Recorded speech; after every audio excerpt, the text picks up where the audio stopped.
সবার কি মধ্যে লেখা হয়েছে পর্যন্ত? যাদের মানে শেষ করে তারপর আমরা লেকচার শিখব। লেকচার শিটের প্যাটার্নটা তো আপনারা ধরতে পারছেন যে প্রথমে তো সাম্প্রতিক সেটা পড়তে হবে, তার আগে আপনার প্রশ্নটা যেটা থাকে পরীক্ষাটা তো দেয়নি ওইটা, তো প্রত্যেকটা অংশের শেষে কিন্তু বিগত বছরের ঢাকা ভার্সিটির প্রশ্ন থাকবে, ওটা কিন্তু ইম্পর্টেন্ট। আর একই সাথে প্রত্যেকটা লেকচারের শেষে কিন্তু আপনার বিভিন্ন ভার্সিটি সহ ঢাকা ভার্সিটিরও প্রশ্নগুলো দেওয়া থাকে এবং একটা মডেল টেস্ট মনে হয় থাকে একদম শেষে। মডেল টেস্ট থাকে না, জাস্ট আপনার বিগত বছরের প্রশ্নগুলো থাকে। আচ্ছা, একটা সময় জিকেতেও ছিল মডেল টেস্ট, বাট এখন আর দেয় না। আচ্ছা, সমস্যা নেই।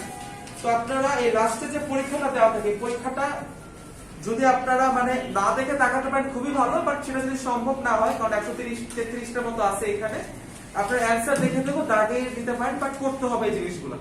কারণ আপনারা ওই যেটা বললাম যে বিগত বছর প্রশ্নগুলো দেখে অনেকগুলো সুবিধা আছে, আর অন্যতম সুবিধা আপনি প্রশ্নের প্যাটার্ন বা ধরনটা সম্পর্কে বিস্তারিতভাবে জানতে পারবেন এই প্রশ্নটাকে অ্যানালাইসিস করার মাধ্যমে। সো বিগত বছরের এই জায়গাটা বাদ দেওয়া যাবে না লেকচার শিটে, এটা খুব ইম্পর্টেন্ট।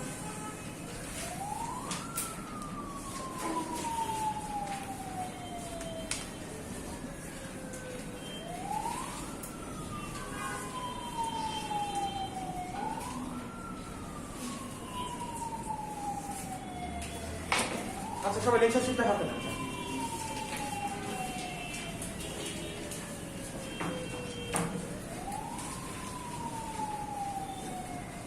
সাম্প্রতিক বিষয় এখানে কিছু আমি দেখাবো না, এটা পুরোটা একটু ভালো মতো পড়বেন, কারণ এটা আপনার রিসেন্ট অ্যাফেয়ার যে ঘটনাটা আছে সেটা। কোনটা?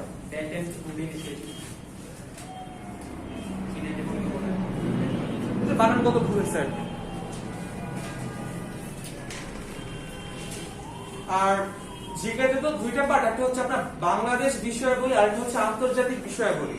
তো অনেকে মনে করেন যে গত বছর হয়তো বাংলাদেশ থেকে বেশি আসছে, এবার আন্তর্জাতিক থেকে বেশি আসবে, বা গতবার হয়তো আন্তর্জাতিক থেকে বেশি আসছে, এবার বাংলাদেশ থেকে বেশি আসবে, এটা অনেকে মনে করেন। আবার অনেকে এটাও ভাবেন যে গতবার সাম্প্রতিক থেকে বেশি আসছে, এবার গতানুগতিক থেকে বেশি যাবে, আর এবারে গতানুগতিক থেকে বেশি যাবে, তারপর এবার সাম্প্রতিক থেকে বেশি যাবে।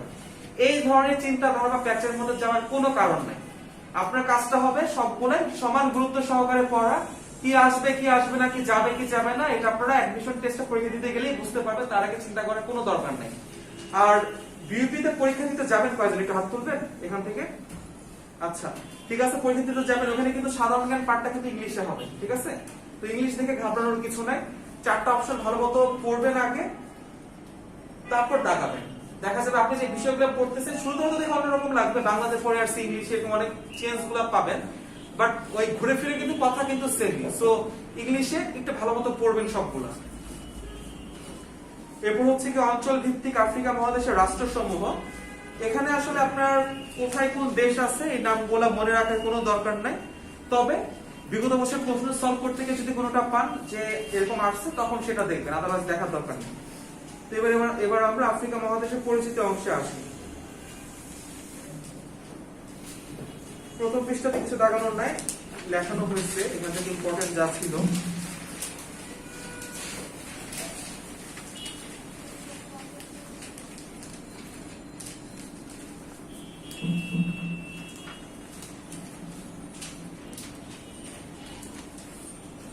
লিবিয়ায় বহুজাতিক বাহিনী পরিচালিত সামরিক অভিযানের নাম অপারেশন ওডিসি ডন দাগা।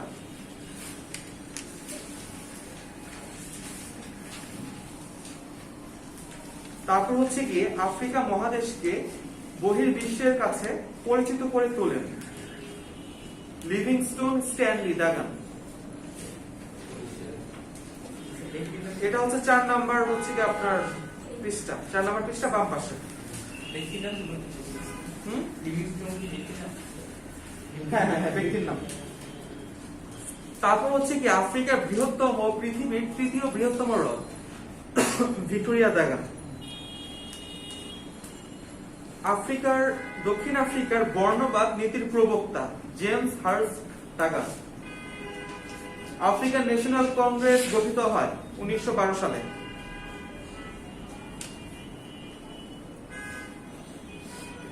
তারপর হচ্ছে কি লোকারবি বিমান দুর্ঘটনার সাথে জড়িত লিবিয়া দাগা। এবার আমরা আফ্রিকা মহাদেশের বৃহত্তম স্থানে আসব, কায়রো দাগান।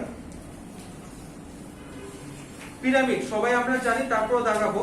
আর একই সাথে এটা কিন্তু আপনার পৃথিবীর প্রাচীন যে সপ্তাহচর্য তার মধ্যে কিন্তু একটা। স্ফিংস পরীক্ষাতে আসে, স্ফিংসটা কি?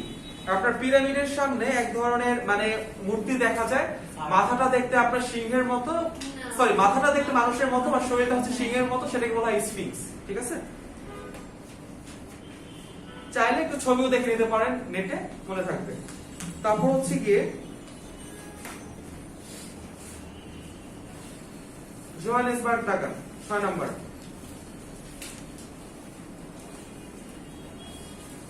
কেপটাউন, প্রিটোরিয়া দুইটাই দেখান। এই যে যেটা ধরছিলাম এখানে দিয়ে দেওয়া আছে আলজিয়ার্স দেখান। আলজেরিয়ার রাজধানীর নাম হচ্ছে আলজিয়ার্স।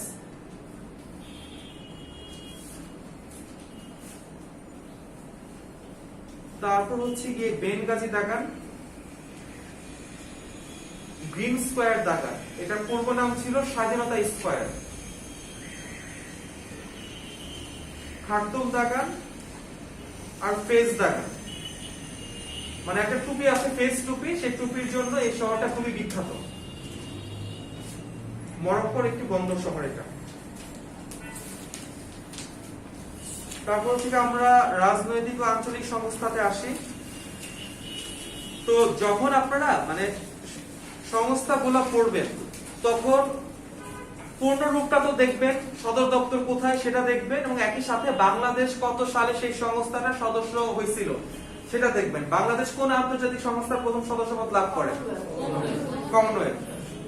তারপর বলেন G7 এর সদর দপ্তর কোথায়? নাই। G77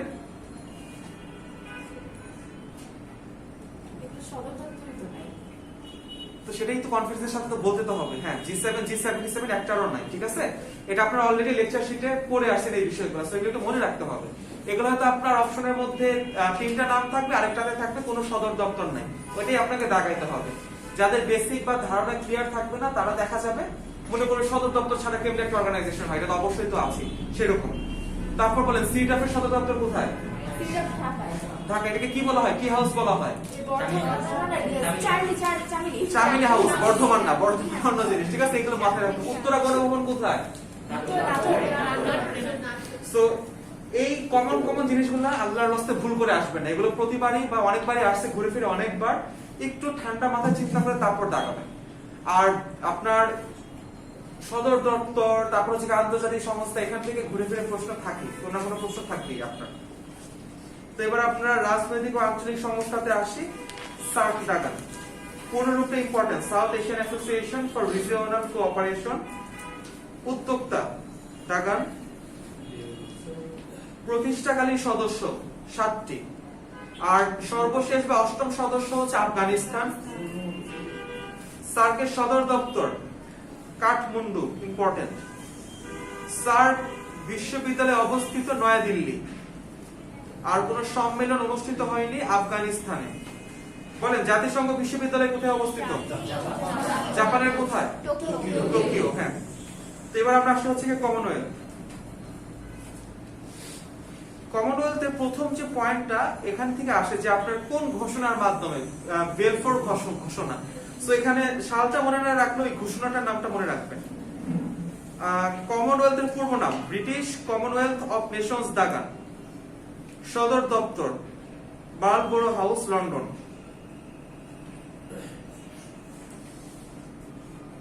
কমনওয়েলথ ত্যাগকারী সর্বশেষ রাষ্ট্র গাম্বিয়া দাগান। কমনওয়েলথ দেশসমূহের ডিপ্লোম্যাটিক কর্মকর্তা, হাই কমিশনার। ব্রিটিশ শাসনের বহির্ভূত যে 2টি দেশ কমনওয়েলথের সদস্য, খুবই ইম্পর্টেন্ট, মোজাম্বিক ও রুয়ান্ডা। আর বাংলাদেশ কমনওয়েলথের সদস্যপদ লাভ করে, এটা তারিখ সাল সহ ইম্পর্টেন্ট, 18 এপ্রিল 1972 সালে। এটাই ছিল প্রথম আন্তর্জাতিক সংস্থা সদর দপ্তর লাভ। তারপর হচ্ছে গিয়ে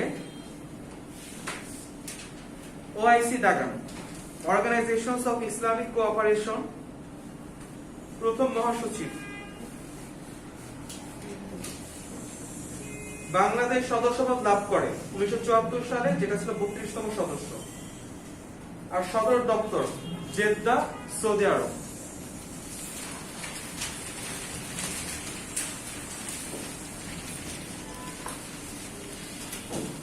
আরব লীগ সদর দপ্তর হচ্ছে কি কায়রো, মিশর। আরব লীগ বহির্ভূত মধ্যপ্রাচ্যের দেশ ইরান। তারপর হচ্ছে গিয়ে আফ্রিকান ইউনিয়ন, এখানে আপনার সদর দপ্তরটা দেখেন আদিস আবাবা, ইথিওপিয়া। আর AAPP Dhaka, association of Asian parliaments for peace. এবার আমরা আসি বিশ্বের বিভিন্ন উপজাতি, এটা খুব ইম্পর্টেন্ট একটা জায়গা, এখান থেকে অনেক প্রশ্ন আসছে। মাউরি দাগান, যে কোন দেশের উপজাতিকে মাউরি বলা হয়। তারপর হচ্ছে গিয়ে রেড ইন্ডিয়ান, এটাকে আবার ইন্ডিয়ান শুনে ইন্ডিয়া মনে করবেন না, অপশনের মধ্যে ইন্ডিয়া থাকবে, ভারত থাকবে। জুলু, আফ্রিদি, এটা সহজ হিসাব হচ্ছে আফ্রিদি যে দেশের খেলোয়াড় সেই দেশের মানুষদেরকে আফ্রিদি বলা হয়, পাকিস্তান। তারপর হচ্ছে কি বান্টু দাগান, কুর্দি, এক্সিমো, দ্রাবিড়, পিগমি, মগ, নর্ডিক, টোডা।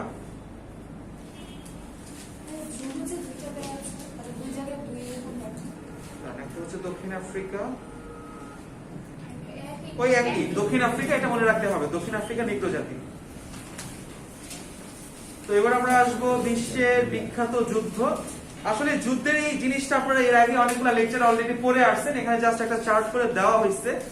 তো এখান থেকে আপনার ওয়াটারলু যুদ্ধ দেখান, তারপর হচ্ছে কি আপনার প্রথম বিশ্বযুদ্ধ, দ্বিতীয় বিশ্বযুদ্ধ দেখান। আগে একটা সময় আসতো যে আপনার মিত্র শক্তিতে কারা ছিল, অশ্ব শক্তিতে কারা কারা ছিল, বাট এগুলো এখন খুব বেশি আসে না। জাস্ট এখানে সময়কালটা একটু মনে রাখলে হয়তো অনেকগুলো জায়গাতে আপনার হেল্প হবে করতে গিয়ে। এবার আমরা আসি বিশ্বের প্রাকৃতিক দুর্যোগ। কার্টাগেনা প্রটোকল দেখান, জাতিসংঘের জৈব নিরাপত্তা বিষয়ক চুক্তি স্বাক্ষরিত হয় কোথায় দেখান?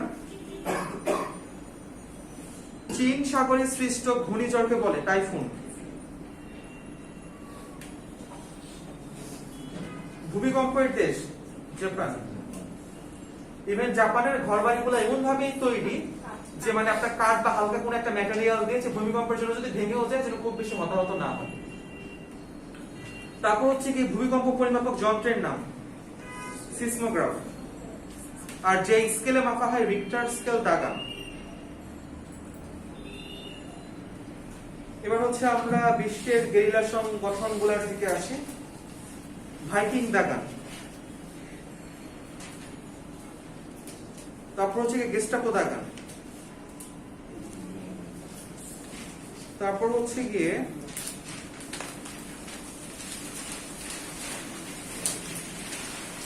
লুনপিন দাগান,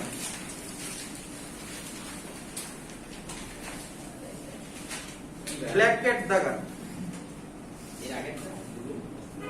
প্রথমটা মিয়ানমারের সীমান্ত রক্ষী বাহিনী যেটা লুনপিন। ব্ল্যাক সেপ্টেম্বর দাগান, গডস আর্মি দাগান, ব্ল্যাক প্যান্থার দাগান। এবার আমরা গোয়েন্দা সংস্থাতে আসি। যুক্তরাষ্ট্র সিআইএ আছে, এফবিআই আছে, ফেয়ারফ্যাক্স আছে, তিনটা ইম্পর্টেন্ট। যুক্তরাজ্য ব্রিটিশ সিক্রেট সার্ভিস।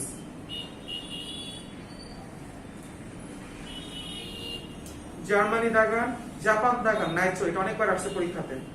ইসরায়েলের মোসাদ দাগাবেন। ভারতের হচ্ছে র,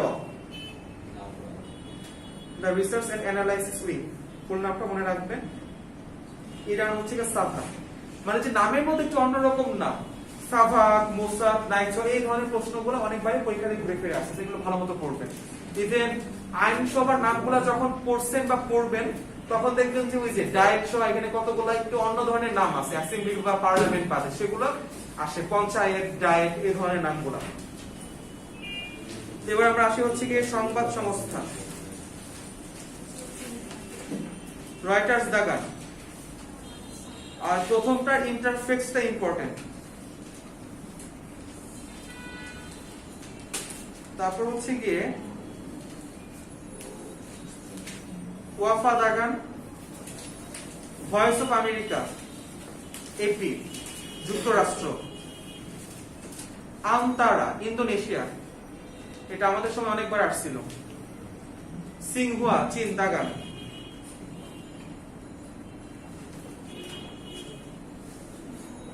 এবার আসেন বিশ্বের বিখ্যাত সংবাদপত্র। The Times, Guardian, Independent, Euromoney সব London. New York Times, Time magazine, Forbes, Newsweek, যুক্তরাষ্ট্র। Herald Tribune, important, Dhaka. Merdeka, Indonesia, Dhaka. তো এই ছিল আমাদের আজকের লেকচার। খুব বেশি বড় না, ছোট লেকচার, সব মিলে হয়তো 12 পৃষ্ঠার আছে। তো একই কথাই বলবো যে আগের যে গ্যাপ গুলা পড়ে গেছে সেই গ্যাপটাকে যত দ্রুত পারেন কভার করেন, কারণ আপনারা কিন্তু পরীক্ষা কিন্তু অলরেডি কিন্তু শুরু করে কিন্তু দিচ্ছেন, এই বিউপির মাধ্যমে শুরু হয়ে যাচ্ছে। আর যারা বিউপিতে পরীক্ষা দিবেন না, ট্রাই করবেন পরীক্ষা প্রশ্নগুলো একটু দেখতে, কি কি আসছে, কোন কোন জায়গাগুলো থেকে আসছে, তাহলে তো আপনাদের জন্য ভালো হেল্পফুল হবে। প্রশ্ন দেয় না, কিন্তু পরীক্ষার পর মানে রেজাল্টের পর পাওয়া যায় আর কি, অনেকগুলো জায়গাতে পাওয়া যায়। দেখবেন যদি পান তাহলে তো ভালোই, আর না পেলেও যে আপনার যে ফ্রেন্ডরা দিবে তাদের একটু জিজ্ঞেস করেন, সবাই তো মাথায় থাকবে না, বাট বুঝবে তো কোন কোন কন্টেন্ট গুলা থেকে প্রশ্নগুলো আসছে, সেটা দেখবেন। আর পড়তে পড়তে যখন হতাশ হয়ে যাবেন, খারাপ লাগবে, বাট যত দ্রুত সম্ভব সেটাকে কাটাই উঠতে হবে, কিছু করার নাই। কারণ আপনি যতই মানে টাইমটাকে ওয়েস্ট করবেন, ক্ষতিটা আপনার সম্পূর্ণভাবে নিজেরই হবে। তো সবাই পড়াশোনা করতেছে মনে করবেন, সারা দেশ আপনার সাথে পরীক্ষা দিবে, তো নিজের সিটটা নিশ্চিত করার জন্য একটু চেষ্টা বা কষ্ট তো করতেই হবে, ঠিক আছে? ক্লাসে তাহলে এই পর্যন্তই থাকলো। নেক্সট ক্লাসে আবার দেখা হতেও পারে, আর দেখা না হয়ে থাকলে অন্য কোনো দিন অন্য কোনো সময় ক্যাম্পাসে হয়তো দেখা হবে। সবাই ভালো থাকবে, ঠিক আছে?